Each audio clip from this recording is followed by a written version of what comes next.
So yan, magandang araw po sa lahat ng members o mga tao sa FPB community. So unang-una, para sa mga newbies itong video na to, kung gusto nyo makitang lumilipad na yung drone, skip na lang kayo, ilalagay ko na lang dito. Yan, sa timeline, skip nyo na lang yan. At saka itong video na to is ni-request sa akin ng isang moderator ng isang particular group sa Facebook. So since newbie nga ako, magbubuo ako ng isang Cinewoop. So ni-request niya kung pwede na baka may document ko yung pagbuo para sa mga newbie na madalas magtanong. So ito na nga yung gagawin ko. Itong video na to is for newbies by a newbie. So simulan natin sa kung ano-ano yung mga gamit na binili ko. So pinakauna kong binili kasi is transmitter. Magkasabay kong binili yung transmitter at saka yung goggles, pero yung goggles kasi hindi pa dumadating. So bakit ito yung inuna kong bilhin?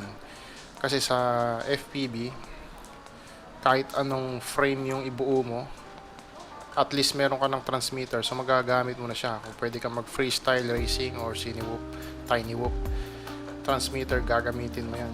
So binili ko yung frame, itong transmitter pati yung goggles habang nag-iisip ako kung anong frame ang bibiling ko. So yun nga, unfortunately wala pa yung goggles. So itong transmitter, nabili ko to second hand, sira nga, nabali yung isang switch niya, ni-repair ko na lang. Makita nyo medyo mas maliit yan. Tapos minodify ko na to ng mag-power siya ng power bank, pero babaguhin ko rin to soon. Gagawin ko sigurong LiPo, talagyan ko ng regulator. So pag nakapili ka na ng by the way, so ito nga palang FlySky. So ito yung entry level na radio. So ang mura lang to, less than 2,500. So iba-ibang seller, iba-ibang price. Hindi ko na lang i-disclose kung magkano ang SRP ng bago, pero since ito kasi second hand, so nabili ko to parang 1,000. Mali yung switch niya. Sunod yung goggles ko is Fat Shark Recon. So sa inyong mga newbie o sa atin, maraming goggles dyan. Magsisimula ka sa price range na siguro 3,500, packet ng 5K, 10K, 15, 20, 25. So nasa ganung price range. So yung kinuha kong Fat Shark Recon is good for newbie to intermediate siya. So nagre-range siya ng 5 to 6,000 pesos. So yun. Hindi ko na siya mahintay, so i-build ko na to. So ganon, susunod kong pinili ano bang frame ang gusto ko. So merong frame na racing, may freestyle, merong Cinewoop, merong toothpick, o may Tiny Whoop sa FPV. So napili ko yung Cinewoop. At pag nakapili ka na ng frame, sabi natin pinili mo freestyle. So anong size ng freestyle? So yun yung sunod kong iniisip. Pero since Cinewoop nga yung akin is mostly 3 inch. So merong mas maliit, merong 2.5, merong Tiny Whoop. So sa akin yung 3 inch.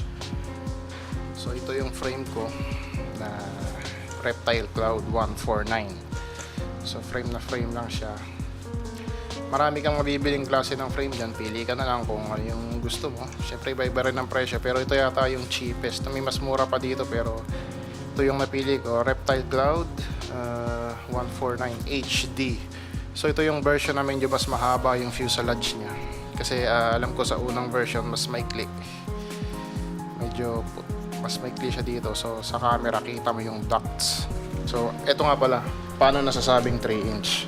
So sa freestyle kasi tsaka sa racing ay dinedefine yung sukat ng quad sa sukat ng propeller. So itong propeller na to, ito natin ha. So pag umiikot kasi siya, di ba makikita mo siya as bilog. So yun yung diameter ng bilog na yun. So yun yung basihan ng bakit tinatawag na 5-inch frame, 7-inch, 6-inch, 2.5-inch frame. So yung diameter ng propeller yung basihan doon. So next is nakapili ako ngayon ng frame. So pumili na ako, sunod ko na yung electronics. So pumili muna ako ng aking stock. So ano ba yung sinasabing stock? Ang ibig sabihin kasi ng stock is, diba stock nga is patong-patong. So ito yung binili ko, Jeep RC Stable F4. So ayan yung stock guys. So ang stock ay ginagawa, kinokonsist ng 3 piraso. So minsan pwede kang bumili ng ESC lang, particular mong bibili yung flight controller, particular mong bibili yung VTX. So ipapaliwanag ko ano ba ang purpose ng bawat piece. So sa stock, unang-una yung ESC o Electronic Speed Controller. So ano ba yung purpose nito? Dito sa ESC nakakonect yung 4 mong motor plus yung battery lead. So ano ba yung trabaho nito? So from the name itself, ESC, Electronic Speed Controller, so siya yung nagko-control ng speed ng motor. Next naman, so ito sa akin pala is yan, meron siyang socket and pins na lang. So pa-plug mo na lang ganun. Wala ka ng, yung iba kasi may wire, may socket pero naka-wire. So itong sa akin pinagpapatong-patong na lang. ESC ito. So paano nalalaman ng ESC kung ano yung gagawin niya? Diyan naman ngayon papasok flight controller. So napakadali, di ba? Flight controller. So siya yung magdi-dictate kung paano lilipad yung quad mo. Kung lilipad ba siya pa forward o backwards, pitch back, roll left and right, yaw left and right. So siya yung nagsasabi kay ESC o ESC, kailangan natin bumangking pa kanan. Gagawin ni ESC, ko-kontrolin niya yung motor, lalakasan niya yung sa kaliwa, hihinaan niya yung sa kanan para bumangking pa kanan o mag-roll pa kanan. So ito rin yung pinakautak ng ating quad o drone o FPV, kung ano yung gusto nyo tawag doon. At meron ding ibang mga bagay nakakonect sa kanya. So ito yung ESC, ito yung flight controller. Susunod na part sa stock natin is yung para nga pala sa mga newbie, kung meron kayong tanong, huwag kayong magtanong sa mga veterans na, yung mga huwag kayong mahiya, sorry.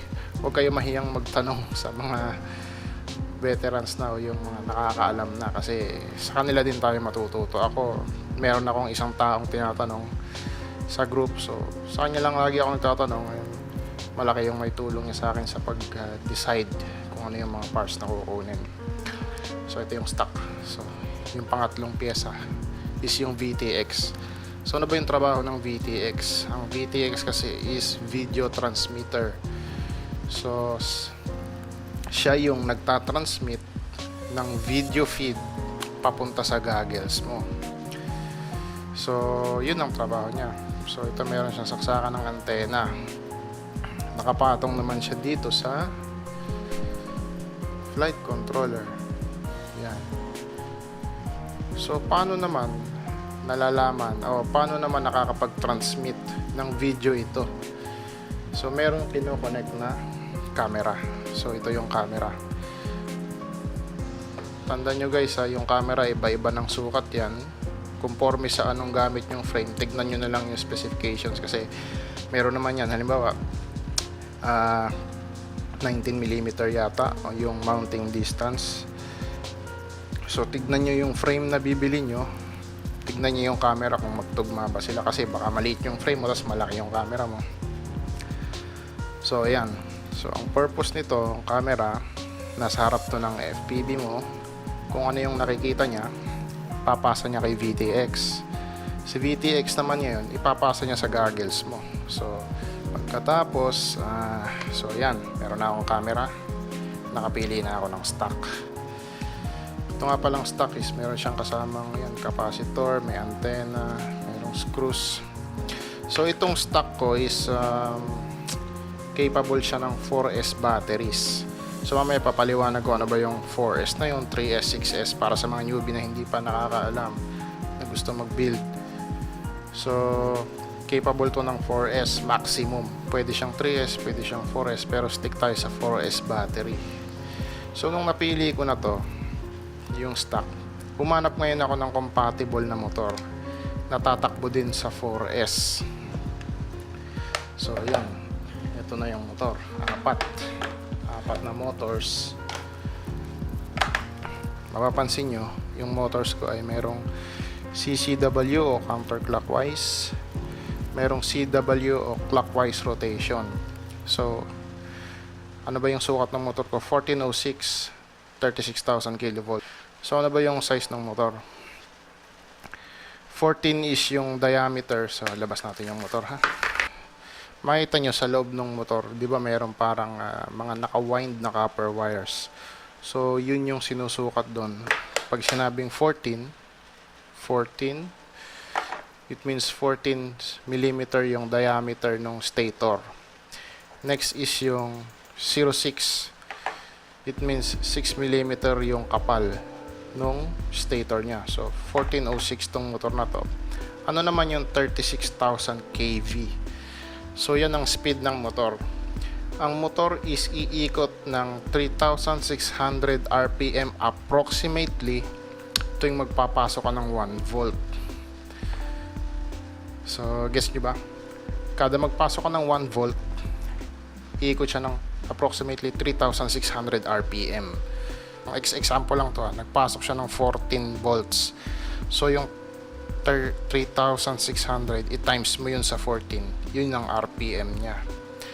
So tandaan nyo ang motor, ha, pag ang motor merong hanggang 6S ang kaya, merong hanggang 4S lang. In my case, hanggang 4S lang to. Tapos lagi nyo ko-consider yung mounting distance niya. Minsan kasi iba-iba yan. Kaya bago ka bumili, check mo yung specifications. Kailangan laging magkakatugma, lalo na sa frame. So, yun. Ito na yung aking motors. So, di ba sabi ko yung aking stock at aking motor is compatible sa 4S batteries. So, ano ba yung 4S na yun na sinasabi nila? So, ito yung battery na binili ko. Bumili muna ako ng dalawa. So, after kong mabili yung the rest na electronics, bumili na ako ng battery at charger. So, mamaya papaliwanag ko yung charger. So, dito muna tayo sa battery. Ano ba yung 4S? Ito kasi yung battery. Pag binuksan mo to, biniyak mo yan, mahahati siya sa 4. So, kaya siya tinawag na 4S. Kasi each one na makukuha mo sa loob ay considered 1S or 1 cell. So, isang cell. So, 1, 2, 3, 4. So, 4S siya. So, yun. Kaya siya 4S. Pag biniyak mo siya sa loob, may 4 na battery hiwa-hiwalay. So, naka-series sila para makagawa sila ng mataas na voltahe. So, sa case ng 3S, so pag biniyak mo yung 3S, 3 battery yung lalabas. 6S, 6 na battery yung lalabas. So, itong sa akin is 4S. Ano naman yung 1.3? So, 1.3, it means 1,300 milliamperes. So, ano ba yung milliamperes na yun? Ganito na lang para madaling ipaliwanag. Sabihin natin na 1.3. So, para siyang bote ng Coke. So, 1.3 ito liters. Ibig sabihin, mas maraming laman. So, yung capacity niya yun. Meron kasing battery na 2,000 milliamperes, 1,500. Ito, 1,300 milliamperes. So, mas mataas yung number, mas maraming capacity yung battery mo. Merong 850 milliamperes lang. So, kumbaga sa Coca-Cola na bote, 850 ml lang yun kumpara sa 1.3 liters. Mas marami itong laman. Kaya lang, kung yung pagkakabitan natin ito is lumilipad, also consider the weight. So, parang maximum na yata sa akin tong 1.3 kasi medyo maliit yung motors ko. Medyo mabigat na to. So, yun yung explanation ng mga SS sa battery. 1S, 2S, 3S, 4S, 6S plus yung milliamperes. So, charger dapat piliin yung mabuti. Tsaka kasi ang pag-charge ng LiPo hindi basta-basta. So, ang LiPo is iniingatan, no? Yung lithium polymer batteries. Kailangan iniingatan natin yan. So, kailangan ang bilin mo is balance charger. Kasi sabi ko nga, sa isang buong lithium polymer pack, merong 4 cells. Kaya siya binabalance ng charge para each cell na nasa loob is pantay-pantay sila ng laman na kuryente. So kailangan mo ng balance charger. So ito maraming features to. Meron siyang pang discharge, merong quick charge, merong normal charging, merong balance charging, meron din siyang storage charging. O pagtatago mo ng matagal yung battery mo, i-charge niya sa storage state kasi yung LiPo hindi mo siya pwedeng itago ng full charge ng 1 month, 2 month. Magbo-bloat siya o lolobo. So may risk na sumabog o umusok. So yun, balance charger plus LiPo battery. So yun yung next kong binili. So yun nga pala, ito pa yung isang importante, receiver. So pagka bumili ka ng transmitter,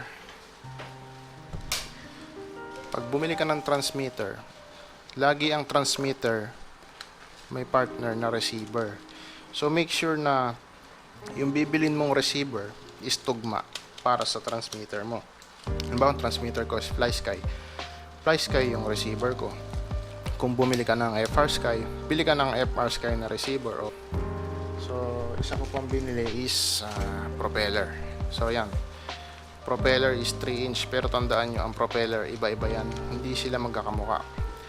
So merong 4 yung blade, meron 3, meron 2, tapos meron siyang tinatawag na pitch o gaano ba yung angle ng kanyang propeller. So the more na mas mataas yung pitch niya, syempre mas aggressive yun. Iba yung flight characteristics nun kumpara dito. Pag bumili ka ng propeller, isang set yan, 2 clockwise rotation, 2 counterclockwise. So titignan mo mabuti bago mo i-install. So halimbawa ito, yan, di sila magkamukha, di ba? Pasalubong yung ikot nilang ganyan. Yan, tingnan mo mabuti. So ulit-ulitin ko sa inyo, kung may gusto kayong malaman, huwag kayong mahiyang magtanong. Marami kayong matututunan sa YouTube. So ano pa ba yung extra kong binili? Yan, pag bubuo ka ng drone, huwag mong kakalimutan bumili ng spare na XT60. So ito, kinakabit to sa ESC. So dito mo kasi isasaksak yung battery mo. Yung katulad kasi sa akin, walang kasamang XT60. So bumili na ako ng extra. Pili ka rin ng wire, so silicone wire. Pagkatapos na ito pa isa, pagbubuo ka ng quad, hanggat maaari bumili ka rin ng tornilyo, kasi yung sa akin, yung frame ko tsaka yung motor, wala siyang, konti lang yung kasama niyang tornilyo, hindi enough para mabuo yung quad. So buti na lang nakagawa ako ng paraan na makahanap ng M2 screws, kaya o kundi hindi siya mabubuo. Kaya yun. So syempre gagawa ka ng drone, kailangan mo ng panghinang, kailangan mo ng tingga, kailangan mo ng mga tools. Yan, kailangan mo yan, mga pamputol, stripper, wire stripper, tweezers, hex driver. Ito yung tinatawag na smoke stopper. So ginawa ko lang to, XT60 yan. So itong isa, sasaksak mo dito yung drone, dito yung battery, o magkabaliktad. Tapos meron siyang bumbilya. Ano ang purpose ng smoke stopper? Pag bagong build kasi yung drone mo, o ikaw yung gumawa, hindi ka sigurado, pag may mali kang nahinang tapos sinaksak mo yung battery, pag mayroong mali doon sa hinang mo, masisira yung flight controller mo, ESC mo. So wala na yun, tapon mo na, ulit ka na naman ng trabaho, gastos na naman. So ito, ang purpose nito, kung merong sira o kung merong problema sa pagkakahinang ko, pag sinaksak ko to sa drone, tapos sinaksak ko yung battery dito, dadaan yung kuryente sa ilaw. Pag hindi siya umilaw, ibig sabihin okay yung build ko. Pero paano nga kung may mali? Iilaw siya. Pero bakit hindi nasisira yung drone kahit may mali sa pagkakahinang mo? Dahil nga pag may mali sa hinang mo at umilaw to, hindi hahayaan ng smoke stopper na pumasok sa drone mo yung excessive na current para sirain niya yung flight controller o yung ESC. So sana na-gets nyo yun. So yun yung purpose niya. Meron mang problema, hindi sapat yung kuryente para sirain mo. Sirain ng kuryente yung drone mo. Dahil nga kinakain ng bumbilya yung kuryente. So pag saksak mo umilaw, hugutin mo ulit. Check mo kung ano yung mali. Pero pag sinaksak mo hindi siya umilaw, ibig sabihin okay yung drone mo. So ano po ba? So ayun, hindi pa kasi ako ganun ka bihasa din sa pagbibuild, and sa mga specifications aralin nyo na lang ano ba yung F3, ano ba yung F4, ano yung mga kilovolts na yan, tapos ano pa yung mga sa VTX ilang milliwatts, o ano smart audio, ano ba yung mga yun. So aralin nyo na lang. So ito lang yung sa akin, ma-share ko lang kung ano yung ginawa kong procedure sa pagpili ng parts, tsaka introduction na rin sa parts na mga kailangan dun sa quad. So hopefully after few days dumating na yung goggles para matesting ko na, pero bubuuin ko na to ngayon. So papakita ko sa inyo kung paano kong bubuuin, pero in time lapse lang, hindi na ako magiging in detail. So makita nyo sa mabilis na video. And kapag ka okay, so meron tayong test flight. So bago ako i-plug to, ipakikita ko sa inyo. So ilinisin ko muna tong table, simulan na natin yung build.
Yan ang mga children. So tapos na yung build, pero hindi ko pa na-check, kaya ina-arrange ko pa ng konti kasi yung VTX antenna ko medyo maiksi. So dito na lang siya sa loob.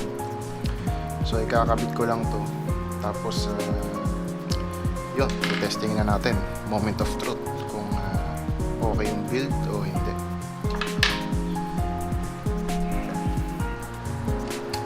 Smoke stopper, positive.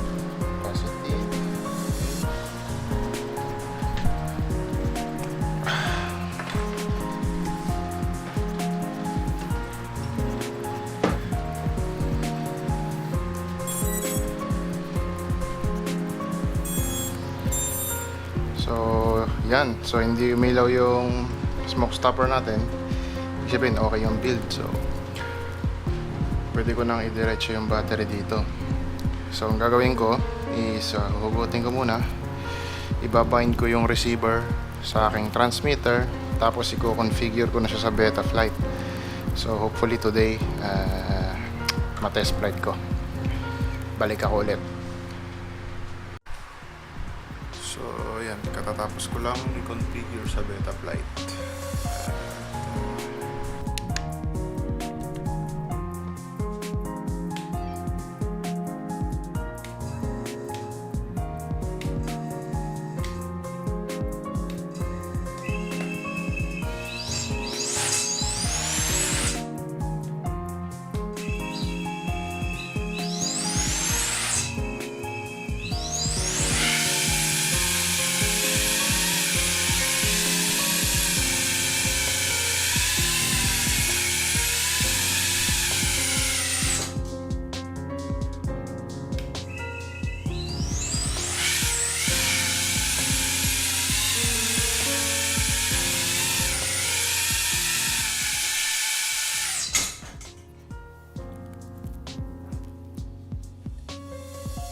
So ito na children yung ating end product. At sana kahit pa paano may naitulong ako, may natutunan kayo dito sa ginawa kong video. sana pinagtiyagaan yung panoorin ng buo kasi at least may matututunan kayo. Pero ulit-ulitin ko nga ng paulit-ulit, pag hindi kayo sigurado at meron kayong alam, magtanong kayo sa group o i-search nyo sa YouTube. So marami kayong matututunan doon. At yun lang. Happy flying. Maraming salamat po.